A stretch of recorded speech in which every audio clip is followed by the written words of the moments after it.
Bom, a gente pegou no 75 dizia assim: há aí um muro de linguagem que se opõe à fala.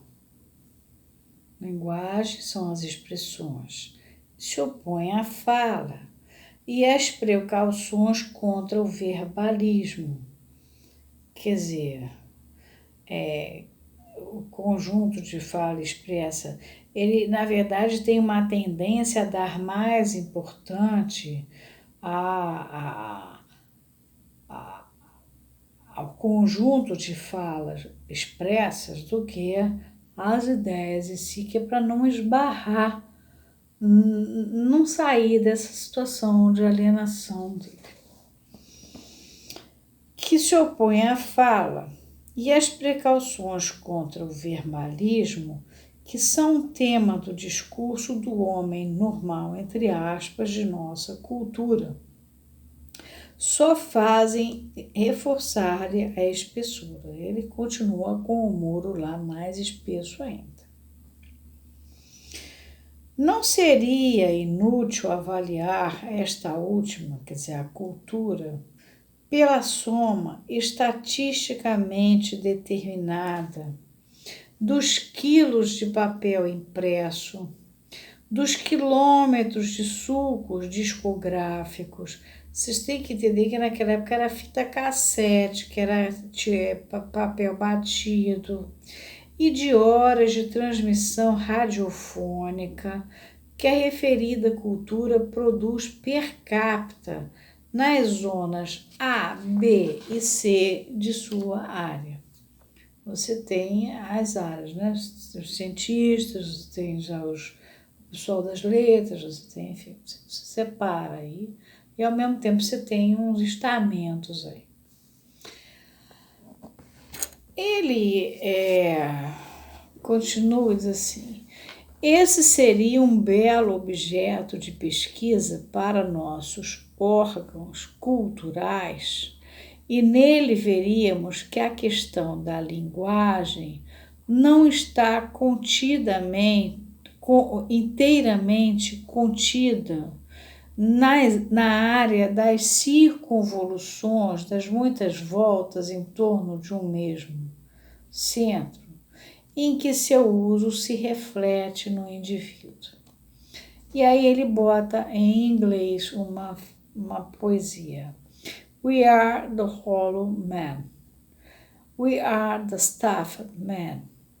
Learning together, headpiece filled with straw. Alas. O tradutor botou: somos os homens ocos. Eu vou manter o nós. Lembra? Eu falei do nó aqui, que foi encontrado já desde a Idade Moderna. Nós somos os homens ocos. Nós somos os homens empalhados. Na verdade, não é exatamente empalhado, é de pelúcia. Todos encostados, com os capuzes, headpiece é a peça que põe na cabeça, cheio de palha.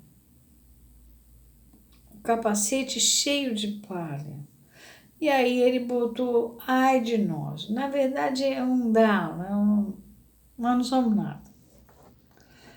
E assim por diante. Bom, outro problema que a gente está tendo neste momento do país também são as benditas teses e as discussões. Então, vão fechar o centro científico, super universidade. Vão fechar a Embrapa? Aquelas pesquisas que estão usando substâncias de fato que estão na geladeira, e essas pesquisas estão sendo levadas para publicação no Japão, elas estão sendo suspensas. Existem centros de pesquisa que estão se mantendo.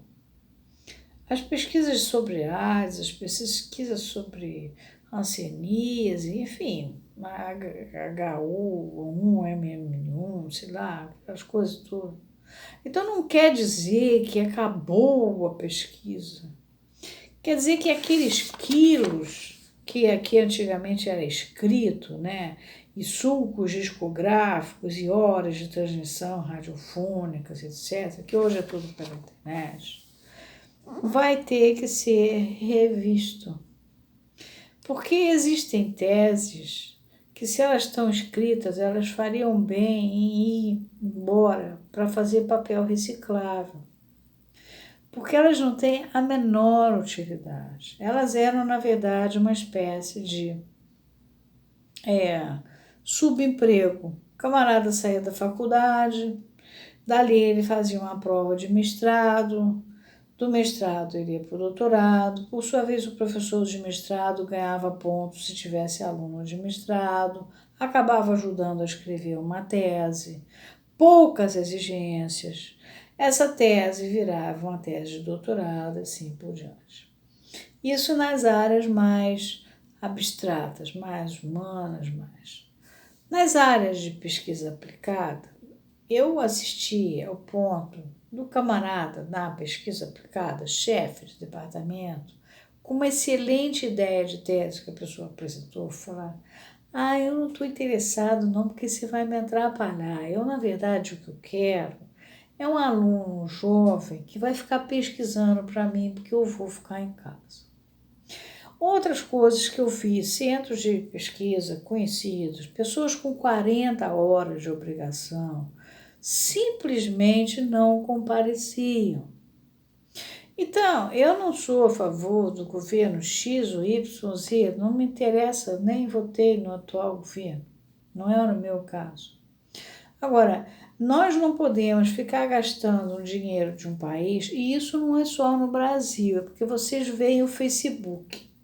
Quem gosta mais de aparecer está até no Instagram. No Instagram não tem isso. Mas no Facebook isso aparece o tempo inteiro e todo mundo é vítima. Olha só, eu vou perder. Meu filho, vê se a sua tese, de fato, acrescentaria. Quantos prêmios Nobel nós temos? Vamos levar a sério a pesquisa. Porque isso custa dinheiro para o país. Mas aí eu fico sem o meu emprego. Bom, mas aí é uma questão de você se preparar, entendeu? E ir trabalhar num emprego lá com as condições que você tem ou com o que você sabe, se pegar num laboratório ou num curso, vai dar aula, vai fazer qualquer coisa. Vai abrir um consultório de dar coach, sei lá o que você vai fazer. Agora, o problema é ficar um pingente dentro da faculdade produzindo coisas que absolutamente não fazem o menor sentido, financiadas por um Estado que está falido, porque foi deixado durante 20 anos de governo ser falido, progressivamente falido, e aí de repente, a hora que a gente vai dar uma arrumadinha na bagunça, fala: peraí, primeiro vamos ver o que precisa. Esses reagentes são necessários, de fato? Essa pesquisa existe? Foi publicada? Foi ao Japão? Foi aos Estados Unidos? Foi ao Canadá? Ela está em andamento? Não, ela é só mais uma igual a todas. Bom, então para que isso? Entendeu? A faculdade não é um cabide de emprego. A faculdade é um lugar por onde você passa, aprende e sai dali para fazer outra coisa com aquilo. Então, tem uma distorção, não é só no Brasil, é no capitalismo atual de um modo geral. E se vocês estivessem no LinkedIn, vocês iam ver que a choradeira não é só aqui. Todo mundo está parando para avaliar essas teses. Então, é o tal negócio, nós somos uns cabeças empalhadas de palha, entendeu? O capacete da gente está cheio de palha, então a gente está numa situação muito ruim. Esse é o ponto. Agora, você não pode chegar para o cara que chega, coitado, e ele não tem essa noção, porque, por sua vez, ele estava dentro da universidade e ele achava que aquilo era o certo. Ele fazia o mestrado, doutorado, pós-doutorado, pós-doc, o sanduíche, não sei quem, mas ele não tinha nenhum compromisso de fato, caminhar em direção a um prêmio Nobel. Caminhar em direção a um avanço da ciência de fato, a um projeto social mundial útil, seja de ecologia, seja do que for de economia, seja, não tinha. Não tinha. Então, o que acontece? Você não pode chegar para ele e falar, oh, olha só, mas na verdade, então, nós, analistas, temos que ter tato. Por quê? Porque ele está lá plugado na alienação. E aí, o que aconteceu? O encontro do real chegou e falou, ó, acabou a alegria. E aí? Agora, os que estão fazendo seus projetos, tipo Embrapas da vida, coisas assim, esses não estão com esse problema. As coisas não estão como é divulgado na internet, porque divulgado na internet é tudo, ninguém pesquisa. Você, peraí, deixa eu ler essa lei, deixa eu ler de onde estão tirando. Não, isso não interessa.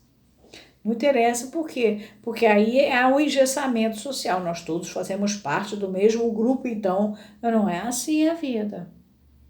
A gente tem que, o país tem que andar. A gente tem que sustentar. Mas aí a minha filha vai deixar de fazer como é que chama? Intercâmbio nos Estados Unidos. Você, lógico que a sua filha não vai fazer intercâmbio nos Estados Unidos. Se você ficou só até aqui, não tem como a sua filha fazer intercâmbio nos Estados Unidos, a não ser que você arranje uma outra forma dela poder fazer. Ou ela vai trabalhando como expatriada, ela entra numa empresa e dessa empresa ela sai como expatriada. Mas aí você tem que dar corda para ela trabalhar. Então, esse trabalho que nós, Lacan, por acaso, esse livro, esse texto, eu não imaginava que ele ia ser tão atual. E Lacan está falando isso em 1953, e já existia, né? Embora eu sei que está falando da IPA, mas ele, na verdade já existia essa situação.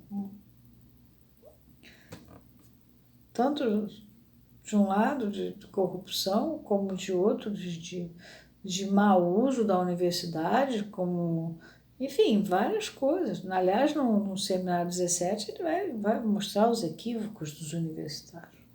Bom, a gente vai ficar por aqui e sempre lembrando que é a pior parte da clínica essa, que o camarada está completamente alienado, ele não enxerga de fato.